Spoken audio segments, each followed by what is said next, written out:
Hey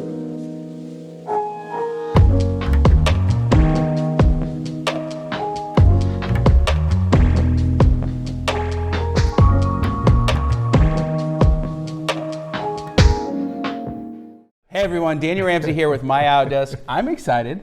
This is going to be crazy. Yep. So first interview ever with Pat Cleary. Yes. From NAPEO. So if you're not first in history, first ever. First for you too. Yes. No, not really. I was trying to be gracious. Yeah, I like that. Yeah. I like that. Well, so today we're going to just talk everything PEO. Yeah. And your experience, this organization, why it's a value to the members, talk industry, plus just get a kind of a bird eye view of exactly what's going on. Yep. And hopefully it's super valuable. As you guys know, we provide high caliber talent to growing PEOs. If you need talent, that's what we do. Pat, let's start with who you are, man. Oh yeah. How much time do you got? How far back do you want me to start? So I've been in Washington a really long time. Yep. I like to say I'm part of the problem for those of you that follow what's going on in Washington. So I've been here for a long time. I've moved in and out of government in a bunch of different policy roles. I was a federal mediator for 5 years, which is where the white hair came from. And then I was a lobbyist for the National Association of Manufacturers and lobbied on all their HR issues. And moved through the ranks over there after about 10 years. And then got a call from a headhunter about coming here. So and come on over. About 8 years ago, yeah. Come on over. Well, something that I like about your journey is the growth within NAPEO. I'm a big grow revenue guy. And we had talked earlier, and you said that since you've been here, NAPEO had doubled. Yeah. What do you believe is the secret sauce to that? Like, why under your leadership have you seen your team go from 10 to 20, the revenue double? I mean, that's a big deal for a leader, any leader, really. It's really, it's a growth industry, and there's a lot to address your question. We just, in terms of the stats, we track our members 941s. 941 is the wage statement that you register with the IRS. You file with the IRS every year. Yep. So the aggregate 941s of our member companies in 2012 was $60 billion. 60 billion. Wait. So I want to break that down for people who are on because I was just with another PEO, and they had said that they are going to do more than $1 billion in payroll. So are they 1/60th of the entire industry? They would, in 2012, they would have been. Right? Okay, so perfect. We were at 60 billion in 2012. And in 2017, the combined 941s of our member companies was 120 billion. So they doubled over that span. Wage inflation over that time was probably only about 2% or so a year. So any way you slice it, there's growth. It's growth, right? I would say a doubling, but any way you slice it, clearly there was growth in the industry. So the size is growth in the industry. The size right now of this industry is about $120 billion in payroll. Yeah, well, it's bigger now, and that's just our members. Well, our members represent probably 90 or more percent of the industry. So those are just NAPEO members.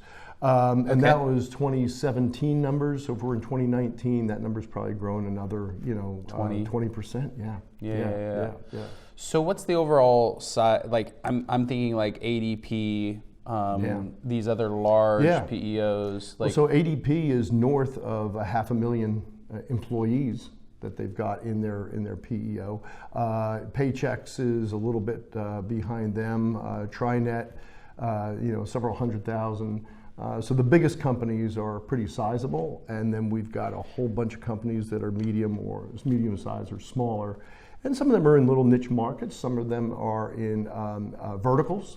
So they will just work in certain industries. We have two actually. They're just in trucking, for example. I like that. So, but they get to a specialty in that, and they get to be pretty good at that. But I was just watching the what was it called? It was called The Future of Work, and it was a Vice, and so it shows a trucking company who is automating their drivers. Yeah.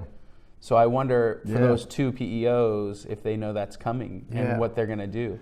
Yeah. So that's another podcast, right? In that for the driving public, Yes, they want to see somebody in the cab, I agree. right? So we have autonomous vehicles, obviously, like we're Yep. down that road, Yep. but we're a long way from not having people Well, in cockpits, in truck cabs, et cetera, et cetera. Yeah, agreed. But clearly the technology's there for airplanes and trucks. The technology's there. Well, That'll be and- our next podcast. Yeah, maybe. I mean, what they're saying is the future of how everything that we do is changing. Yeah. And Yeah. in 10 years, Yeah. and when my kid, I have little girls, so when my little girls enter the workforce, it's not going to be the same way we did. Right. That's right. But yeah, so again, this is the topic for our next podcast. So I spent a couple of years in the Labor Department's policy office, Right. And then again working on a lot of these issues when I was at the National Association of Manufacturers. Obviously that was the fear during the Industrial Revolution, Right. And Right. the Luddites broke the machines because they were going to take the jobs away. That's right. And it led to the biggest explosion in the global economy Ever that they seen. had seen to date, Right. right? And the same thing's happening here, right? And so Sure. as machines or technology replace people, productivity increases, Massively. and people go into the business of making that software or selling that software or servicing or doing other jobs ancillary to that. Right. But it has always led to an explosion in jobs and the economy, and it will again. So you're an optimist, is what I'm hearing. I'm an optimist. But it's optimism based on data, not based on conjecture. Right, it's not an opinion for you. No, it's actually happened over history and over time. So we started the question, and then I Can took we get you. back to PEOs? Yeah, well, I took you off this weird tangent, but I do want to understand why this organization has doubled. Oh yeah. Because that's the most important question for anybody. Yes. So I think really it's me really. I think it's no okay. So here's Is this the real based reason. on data? No, that's just puffering. That's Yeah, puffering. okay, good. So so here's the thing. I'm a leaf on the stream, right? I'm riding along this curve of a great and sort of dynamic industry. Yeah. And my view of this, there are a couple things at work. First of all, I always say there are two big tailwinds we've got, two big forces pushing us forward. First is that the pace of regulation, the arc of regulation, will always bend up. Always. More regulation. Always. And when President Trump got elected, some of our members were a little worried because one of his platforms was to reduce regulation. So some members were worried because we help small businesses comply with regulations and we help steer them through those shoals. And I said to them at the time, and this has proven to be true, that to the extent that he has success easing the federal regulatory burden, which he has, those gaps get filled by states, localities, cities that go and fill that gap. So the regulatory curve always bends up, and we help members, we help companies figure that out. Yeah. Right. Got it. Right, so that's tailwind one. Tailwind two is, as I like to say, anybody who's gotten out of business school, certainly in the last 20 years in this country, has had one commandment hammered into them, which is, if it's not your core business, don't do it. Outsource it, right? Don't do it. Outsource it, right? Yeah. Get somebody else to do it. So that's right. Security, travel, tech, HR. It's not your core business. Outsource it. Yeah. So we find our last round of market research that we did last year found that the cohort that was the biggest user of PEOs were CEOs aged 25 to 35. Really? So that generation, very, very friendly to outsourcing, and that portends great things, obviously, for PEOs and for this industry. When you looked at that data, was that the largest user group, yes. or just the ones that adopted it the most? Both. So they were the biggest adopters in the surveys that we did, and then obviously in the biggest user group. So so that's just it. Is they're very friendly to outsourcing, and it works. And again, every day as a new business or as a small business, more regulations find you, and it's just so much easier to just find a PEO to just steer you through all this stuff. I'm sure that the common sales pitch would be like, you run your business, let us do everything else. Yeah. That's normal, right? Absolutely. And also, what did you get in business to do? What did you get in business to do? Yeah. Oh, I got in business to do payroll and paperwork. Right?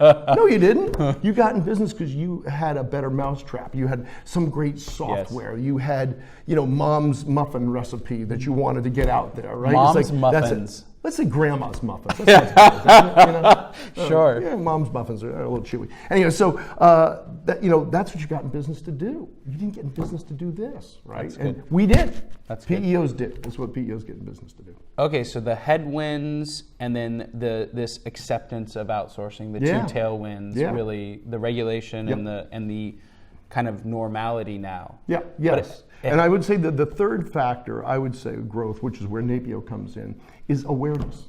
It's just awareness, right? And so, when you and I first chatted, it was like, it's funny. Everybody we talked to was sort of an inside joke, and it happened with me too. When the headhunter called me, and I'd spent my life on the HR policy beat. The headhunter calls me, the executive recruiter, to say, we're doing a search for the head of NAPEO, the head of the PEO industry. And you're like, what's that? I'm in my office, I'm Googling, what's a PEO? Yeah. I didn't know, right? And so, the same thing, when I talk to you or talk to other people, folks will say, I'm really sorry, I'd never heard of a PEO until now, right? We're like, that's okay, big hug, it's good, don't worry about it, right? And so, awareness is such a big part of what we do. Is that a challenge? Is that the biggest challenge inside your industry? I think so. Like letting people know that this opportunity even exists? Absolutely. Because I say to the members all the time, when I spend a fair amount of time out, visiting with our members, and I say to them all the time, when you're out there, and it works with me too, just anecdotally, I call it, the guy next to me on the airplane or the gal next to me on the airplane test, right? Right. So what do you do? And you explain to people what you do, and when I say to folks, you tell your neighbors or your friends, like, this is what I do, and this is what a PEO is. What is the universal reaction? The universal reaction is, that's a great idea. I never knew about that. That's a great idea. Yeah. Like, nobody ever says, like, well, that doesn't make sense. Like, who would ever buy that, right? Who would ever engage a PEO? Everybody thinks immediately, this is great. And it is a great idea. And it's a great value proposition for a small business. So for us, it's awareness, right? Because if you make 10 businesses aware that a PEO exists and these services exist, it's kind of like now we've got small businesses saying to one another, you're still doing this yourself. Yeah. Right? That's good. Right. That's good. And so that moves more businesses into this space. And it's just an awareness play for us. Is the PEO market primarily that SMB market, the small and medium-sized business, or do you go to a Intel or an Amazon or some large? I mean, who's the core user, in the revenue world? Yeah. It's funny you ask that. It's sort of an internal debate in our association. It's an internal debate. Are we for small business, medium business, all business? So the data would show that the average size for a PEO client is going to be like 20, 30, 40 employees, right? Because that's when you hit the pain point, right? You can handle it all yourself, right? At your kitchen table. And at a certain point, you can't handle it yourself. And or it's deflective to your business. Absolutely. You can do it, but it's taking you away from your business. Exactly. Right? So you're not growing because you're doing it. Absolutely. And so that's the fact. So every one of our members can show you a client that they've got that's got 500 or 1,000 or 3,000 employees. Okay. Absolutely. Okay. Absolutely. That is true. So we are everywhere. Now, to your point, like, the Amazons or the Microsofts of the world, probably not. They've got an HR department bigger than, and they want to run it themselves. Most of our companies, right? Yeah. They do it themselves. But for mid-sized businesses and small businesses, the PEO absolutely will add value. But in there is an interesting subset, because you've got small businesses. In the mid-sized business, for years, HR people kind of perceived us as a threat. Like, oh, you're going to take my job. Oh, I got you. But now we have a really good relationship with SHRM, which is the professional society for HR people. It's just a fabulous organization down the street from us here, with 500,000 or more members. They're just a powerhouse. We have one in our office. Oh, okay, good. Yeah. All right, there you go. So we've exhibited their show for like the last 5 years to say that we're an HR person's best friend, right? Because we do the same for an HR person in the mid-sized company that we do for a small business, which is we will let you focus on strategy, right? And the bigger picture things, and let us do the transactional stuff. Right. So we can partner with an HR person, and we do that in medium and larger size companies as well. And that's happening everywhere, every day. So I wanted to jump into the value for your members, because I think that's a really important thing to like drive home. If a member, a PEO isn't a member, why should they? And then if they are a member, what's the most value that they drive out of working with this organization? That's a great question. The big thing for me is I like to say we have the best PEO magazine in the world. In the world. Right? I love it. Okay, it's the only one. Okay, but it's the best one in the world, right? Yes. That's the thing. So again, I go back to SHRM, and some enormously high percentage of our members, I think it was like 80% in the last survey, have some level of SHRM certification, right? Okay. So that's great, and we encourage that. Yep. But like the specific PEO stuff, you're only going to get it here. Well, and if you're in multiple states, oh, absolutely right. There's a level of complexity that no doubt. So that's the second thing. So the first thing is you've got PEO specific education, PEO specific information, sort of network with one another, et cetera, which they do. Yep. But then the other piece of it is we have a regulatory database. So there's one member that we know who is our former chairman who operates in only one state. Hawaii. Yeah, Darren I Gass, met him. Right? Yep. He's the only member that's in one state only, right? Yeah. Because if you start a PEO in California tomorrow, right, Yep. and you're going to operate in California, right. You get a client, that's great, and you get 2 or 3 or 4 or 5 clients, that's great, and then a week later, one of the clients calls you, Daniel, we got somebody who's going in Oregon. We're putting some salespeople in Oregon. Right. Okay.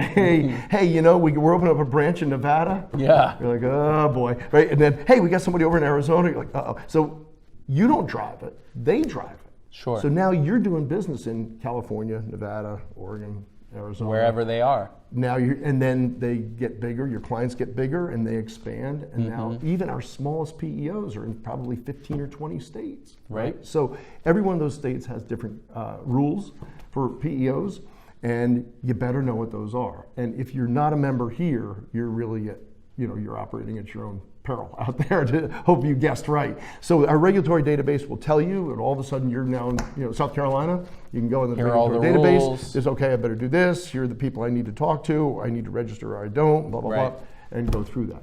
And then just the specific PEO specific education, right? So how to operate within the different states. Yep. Okay. Yep, and also we do all the best practices, but just targeted at a PEO, right? Not to, because we're such a unique creature in law and in regulation and in practice that you're only going to get that information here. Anybody else have a database like that? Does that exist at the HR world or any other kind of? No, because I don't think anybody really has the will to put that together. It's a big deal. It's a big deal. It's hard, and so for us, that's probably one of the most popular traffic areas on our website.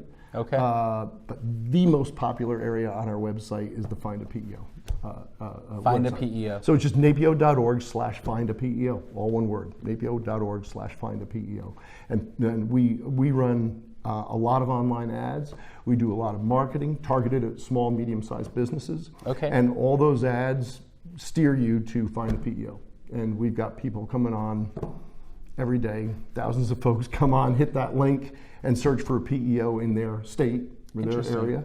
And then those folks it makes them referrals makes the phone ring, members. right? And that's a great thing. We're happy for that. Do you guys track how much revenue you've driven to your members through that? That's activity? funny. No, but we have the aggregate numbers. Okay. Right, you know what I mean? So we have the aggregate numbers that I just mentioned to you in terms of tracking the industry over the last number of years. So you just know it's growing. And so actually, that's interesting. Is I assert that it's all me, right? No, that it's NAPEO. I would make the argument. So our marketing budget has increased tenfold in the last 6 years, right? Sure. So in that same time, the industry's doubled in size. So is it coincidence or causation or correlation? I would say it sure is a funny coincidence, right? If it had nothing to do with it, that's a funny coincidence. I think there's causation there. The more money we spend, the more business our members get. Yeah. And that's great. That's what we're here to do, right? So our dues are based on their 941s, right? Right. So the bigger they get, then their dues will increase here. So everybody benefits. It's interesting. How do you guys, if the dues are based on the 941, it's the percentage of their kind of employed, sort payroll. Of, yeah. Right. Yeah. I wonder how you could track the return on investment for that. Like, because that would be Yeah. What's so funny is there are a few PEOs of significant size, only a couple. Who aren't members here. And that's why we're doing this video right now. That's we're good. talking That's to right. you That's right They need to now. Be members. They need to be members. And I always say to them, because they come to our conferences, and I'll say to them, look around the room. Right. All your competitors are here. All the biggest PEOs are here. All the most successful PEOs are here. Right. What do you know that they don't know? Like, what do you know about membership that they don't know? Because they all join and they send all their people. They come to all our stuff and they subscribe to all our stuff. I just saw a number yesterday. We've added, a couple thousand people to our roles, people who are getting information from us just in the last 2 years. Wow. Right? So it's really significant. So these companies join, they tell all their people, hey, get an account, log on, get all their stuff. We've got a thing called PEO University that's just a series of videos, just a couple 3-minute videos that just say, this is what this is about, this is what this is about. It covers all the topics in our industry. Right. And so for people who are new to one of our member companies or new to the industry, you spend an hour on PEO University, you're going to be up to speed. You know what's weird? So I'm relatively new. I've only been serving this industry for 2-ish years. Mm-hmm. We're going on our 3rd year next month, actually. Mm-hmm. And so what I found at your conference, because I was first time attendee, I'm like soaking it all in. I'm going to everybody's booth. Yeah. Hi, what do you do? My name's Daniel. And there's good energy there, isn't there? Right? At that conference, And you know what's wild is everybody was super friendly, which is unusual because I go to a lot of industry events, right? Yeah. So it's unusual to walk up to a booth and say, hi, my name's Daniel, tell me what you do, and then have them just give you everything. Yeah. And then to realize that their competitor is right next door doing the exact same thing. Unbelievably collaborative industry. It's unbelievably collaborative. You will have people who are head-to-head competitors. And somebody will call, I'm having a problem with this, like, let me help you with that. Here's what's going on. Head-to-head competitors. Exactly. There's just a level of collaboration in this industry that I've never seen before. And it's great. Yeah, it's a big cocoon. It's cool. Well, my question, though, is based on, there's not very many people who have a huge depth of what is a PEO, meaning every state you have members, every industry you have members, and you collect the data and you do the marketing and you're doing the studies, which I found fascinating. But I want to know, for the people who are listening right now, the question is, and I want you to speak directly to them, how does a PEO double their business? If they're listening right now, and it's the only thing in my, I ask every single person that comes to me, if you and I were sitting down in 2 years, we were here together again, what do we need to do today to double your business? And in my world, it's always talent, adding people and growing it. But I'm curious what your answer would be. Yeah, that's so great. And so we've done 2 rounds of focus groups now. We just did a couple in your town in Sacramento, in Austin, Texas, and Indianapolis. And then we did a round last year in 3 other cities. So this is so great. So we've done all this research, and it's all on our website, NAPEO.org. And it's right there. It's right there. Yeah, it's right here. You can't miss us. NAPEO.org. So we've done all this research. We do focus groups with small businesses to say, what are your hot buttons? And what's so interesting to me, I'll get to your answer but this gives you some context. And we started our focus group 7 years ago. And we had all these high-minded things we were trying to get through. We brought all these small businesses together, and we were so surprised. Biggest issue, because we're like, you could do all this stuff and all this wonderful stuff. Biggest issue, survival. Right? we're like, wow, this is unbelievable. Growth, turnover. Those are the biggest issues. So then we have an economist. She's from Princeton. She taught at Georgetown. She's got enormous integrity. She's not going to sign her name to anything that isn't true and valid and accurate. And we hold our breath. She goes out and she does research with PEO clients and compares them to non-PEO clients. And we say, here's what they care about. They care about survival, growth, turnover. Go. And we hold our breath and we wait, and she takes months and months and collects all this data and calls us back. And so far says, I've got good news. And why wouldn't she, right? Makes perfect intuitive sense. Right. So your survival rate is double with a PEO, right? Your growth rate, 14% higher. Your turnover rate is lower with a PEO, right? So we did that. We went back to them to talk. They want to know, how does this impact the employees? Their employee satisfaction is higher. They have more faith in their company. They trust the company more if you use a PEO as compared to businesses that don't use a PEO, right? Yeah. And then we went to your question. I'll get to your question about revenue and growth. Right? Yeah. Will you grow more? Will your revenue grow more? And those are absolute yeses. So we go back to these focus groups with this data. Yep. And Daniel, I'll tell you, it literally too good to be true. So we go to the focus groups, we say, here's some data points on PEOs that you got to know. And they look at it, this is bull. There's just this natural skepticism in America, right? They're like, this is bull. It's not, it's data. And we've got the white papers with all the data and backups on our website. So we're at this one focus group in Cincinnati last year. Yeah. And you sit there looking through the glass, and there's this guy there, and I just remember him because I'm a musician, and he looked like John Prine, who's just, I'm a fan of John Prine, a musician and songwriter. It's great. He just looked like John Prine. I looked at him through the window. And they said, here's this, and your revenue will double. Typically PEO clients, your revenue is double. And he goes, this is bull. This is bull. And I'm looking at him. And he stops, and other people start talking and talking, but I just kept watching him. I see him sort of think a little bit, and then he raises his hand again. He goes, you know what? I take back what I said. Because if I can take people off of non-revenue generating stuff and put them into revenue generating stuff, I'll bet my revenues. It's going to grow. My revenue's going to grow. I totally get it. Yeah. So it took him a minute, but he's like, no, this is exactly right. This is right. So it's funny as we go out there and carry the message to people, right? The absolute instant reaction to all the data we've got is a little overwhelming, A, and B, skepticism, right? But think about it. Like, whatever time you're spending on payroll, on all the HR benefits, things that come through your door, just the regular stuff that comes through your door about somebody's got this issue or that issue or this, like employment litigation, God forbid, like these things that are just a huge money sucker. Any of these things that happen, all that, like, just gone. You just contracted that out to somebody, right? Now what do?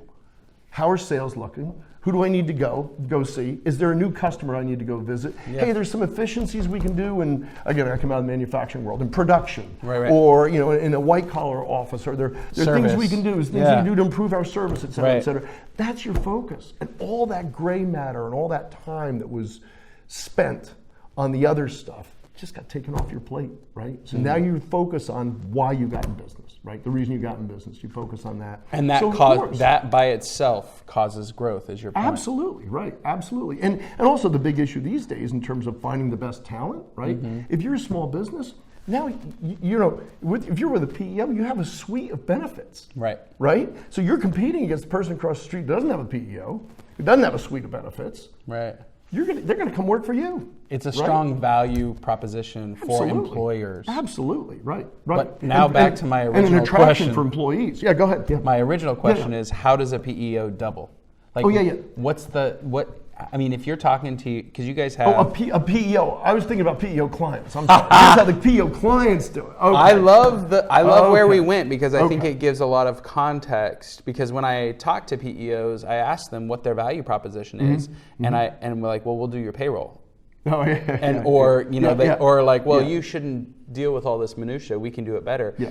And I think there's some validity what you just said, and I think there's some. If I'm listening and I'm a PEO, I'm taking what Pat just said, breaking it down, and then pushing it down to every person in my company, so they get a clear. So if you're a PEO, NAPEO. Another plug, but this is important. If you're a PEO, if you're a NAPEO member, NAPEO.org/market research. Yes. So it has all this data in it.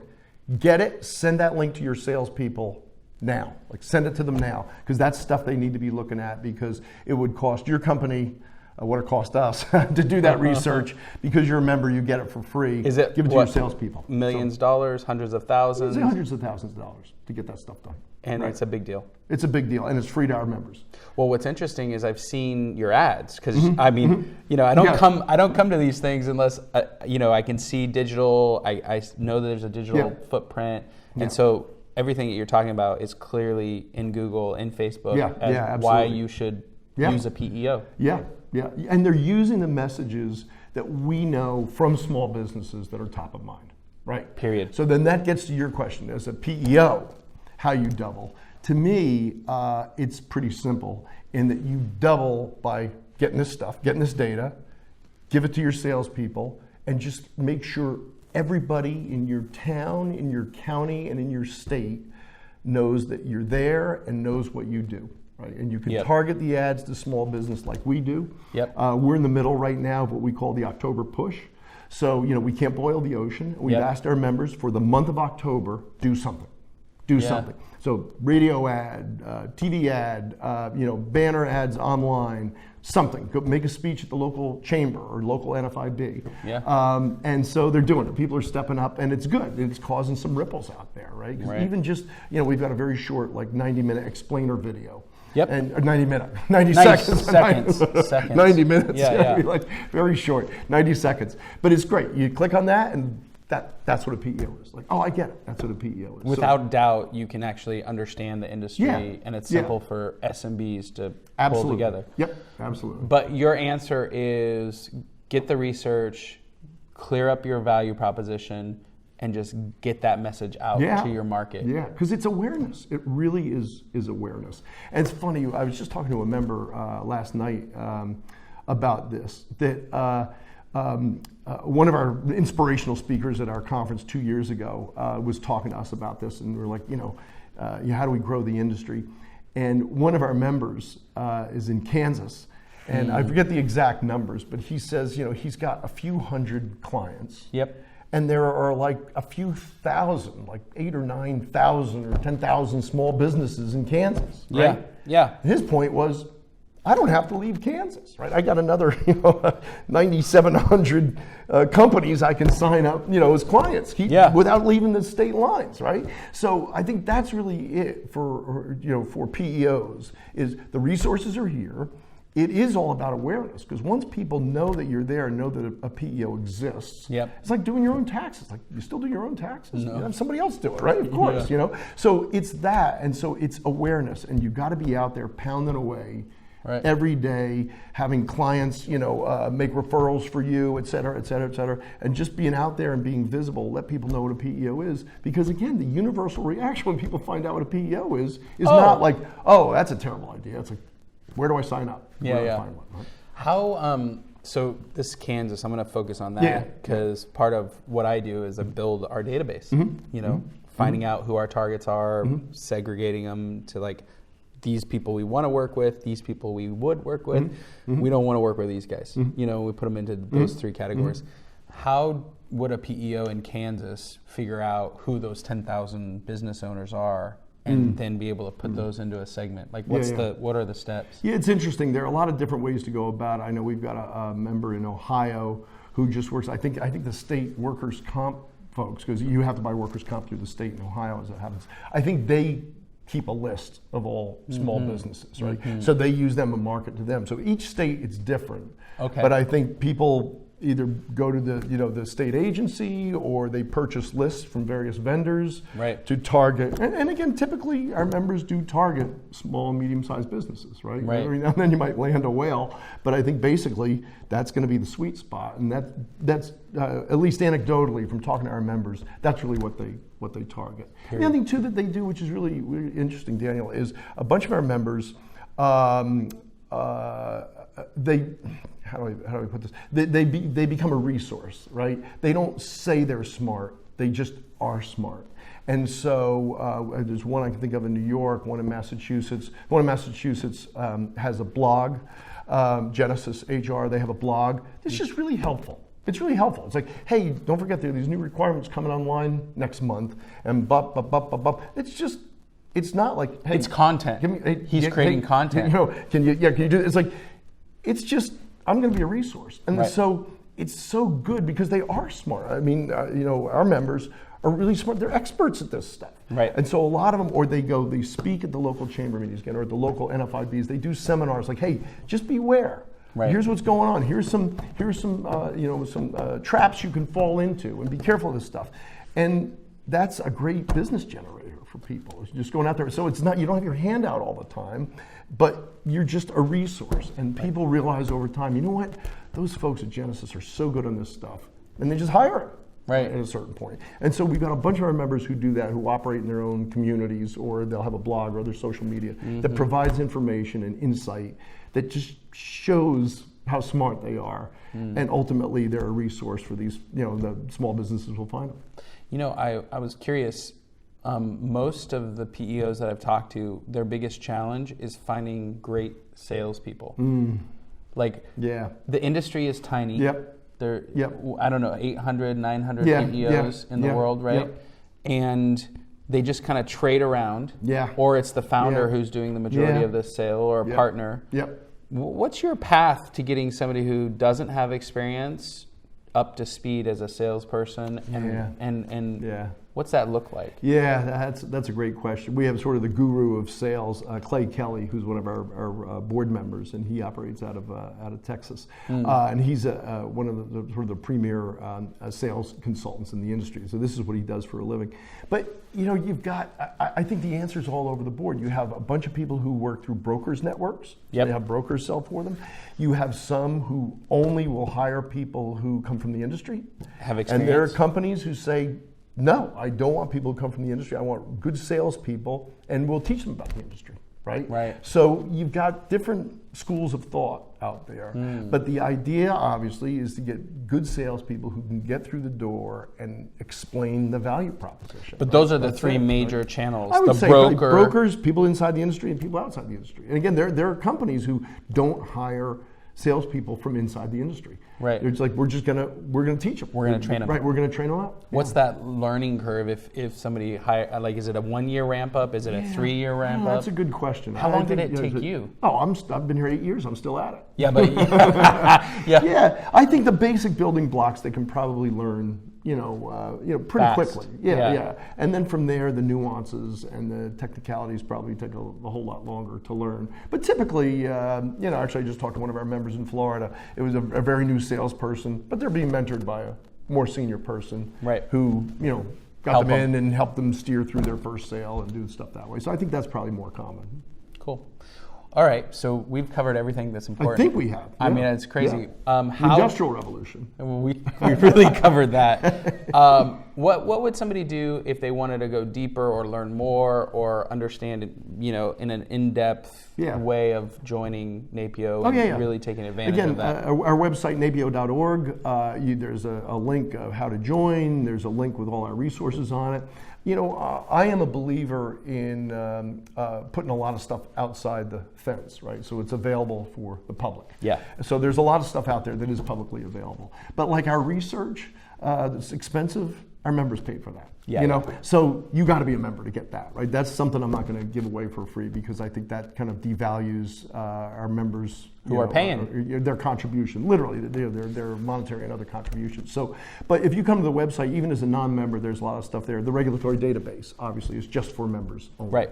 But there's a lot of resources there. You can sort of browse around and look around and see what what's there for you. But again, as a PEO, I can't imagine, and it's funny, one of our industry lawyers a couple of years ago, after Obamacare passed, I was with him in Florida, and he came up to a large non-member at the time, who's since joined, and said to him, why on earth would you want to go through this on your own?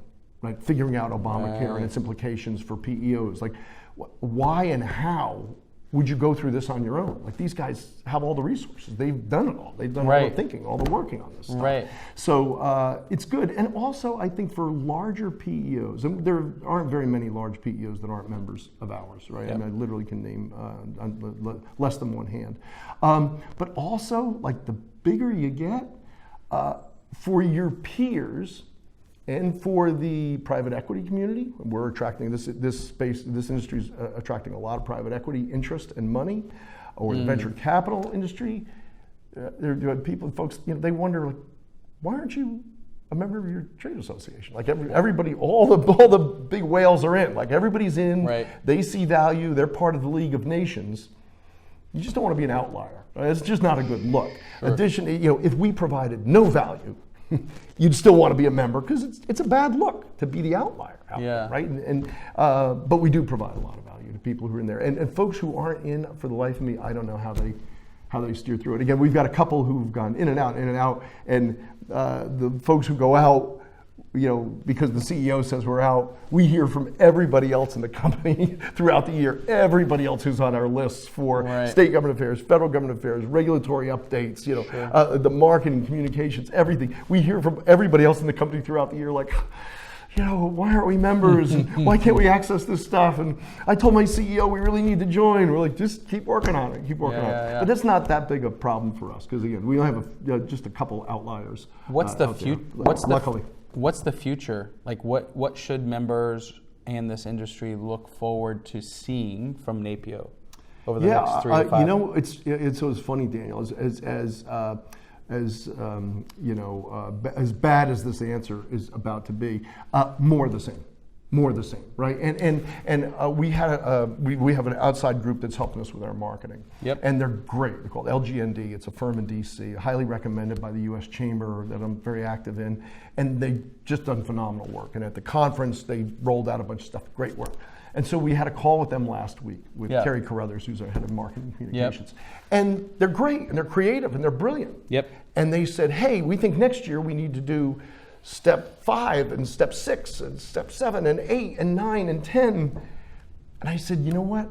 We need to do step 1 over and over and over again, because step 1 is awareness. Yeah. Right? And their ideas were great. And I said, let's put those aside, because we'll use those someday. Yeah. But they were fancier. They were, once everybody knows what a PEO is, let's do this stuff and that stuff. But not everybody knows yet. They were far away. And we've, for the 10 to 99 market, 10 to 99 employees, we've got 15% of that market, right? 15%. Wow. So we got a long way to go just in that market. Yeah. So my view is more of the same. Like, we will continue to pound and pound and pound and pound away. And it is just anecdotal. Like, we interviewed some audit firms last week. We have an audit firm, and periodically you have to go through and audition some others. And we had 4 or 5 audit firms come through last week. It's just anecdotal. And every one of them, they work mostly in the SMB space. Every one of them said, kind of the apologetic, gee, I didn't know what a PEO was. That's okay, big hug. And they said, but a couple of years ago, but they said now a bunch of our clients are using PEOs. Right. So unsolicited, every one of the firms that came in said, a lot more of my clients are using PEOs, right? Yeah. The gal next to me on the airplane test, more and more people are saying, oh, I know what a PEO is. Sure. It's good. So the awareness is building. So for us, we are just going to keep pounding and pounding and pounding away on this is what a PEO is, and this is what it does, right? And if you want to find one, go to napeo.org/find-a-PEO, and people are clicking by the thousands, by the millions on that link, and that's good. And some percentage of those are converting into PEO clients, right? Some are thinking about it and will convert it into PEO clients down the road. But for us, it's going to be awareness, as far as I can see, frankly. I would love to tell you that I can see a year or two from now where everyone's using a PEO and we're going to some other message. Right. But for right now, that's it. It's for the foreseeable future. We are going to just continue to pound and pound away on here's what a PEO is, and here's what we do. Right. Oh, the other thing I should mention before we leave. So the of all the messages, it's so funny, of all the messages for the focus groups. Yep. We put all the data, all the stuff they didn't believe, all that stuff, which again, it's factual, it's data. The message that they all glommed onto is just as we were doing all this empirical work with our economist. I said to her, hey, while you're under the hood and interviewing all these PEO clients, I'd just be interested to know how many of them would recommend a PEO to another small business. Yeah. What's the satisfaction rate? Like, right. 30%, 60%? Like, how many? If you're a PEO client, would you recommend a PEO to another small business? 98%. Which was so great, which to me was a better number than 100%, because 100 sounds like BS. Right. 98 is real. That's a real number. And we did it again, and it came up 98% again. And so in the focus groups, that mattered. Isn't it funny? That mattered. So the small businesses are like, yeah, my revenue will increase. That's BS, and that's BS. We don't believe that. We're going to grow. You know, all the stuff that they were skeptical about. When they saw that, they said, huh, that's good. It's because social proof matters. Yes. Yes. And it's like if a friend tells me, or somebody who's in business like me, it's ridiculous how important that is. That's exactly right. And so it was so interesting to me that was the big flag for them. It's a 5-star review. Absolutely right. Everybody wants the 5. From a peer. From a peer. Yeah, right. A 5-star review from somebody you trust. Right. That's interesting. It's interesting. And so that data is out there, and that's great. And it's true. Right? It has the additional benefit of being true that 98% of current PEO customers would recommend one to another small business. That's terrific. Mic drop right there. All right. Boom. That's it. Pat. All right, buddy. Thanks, Thank man. you. It's This good. has been fun. Thanks. See ya.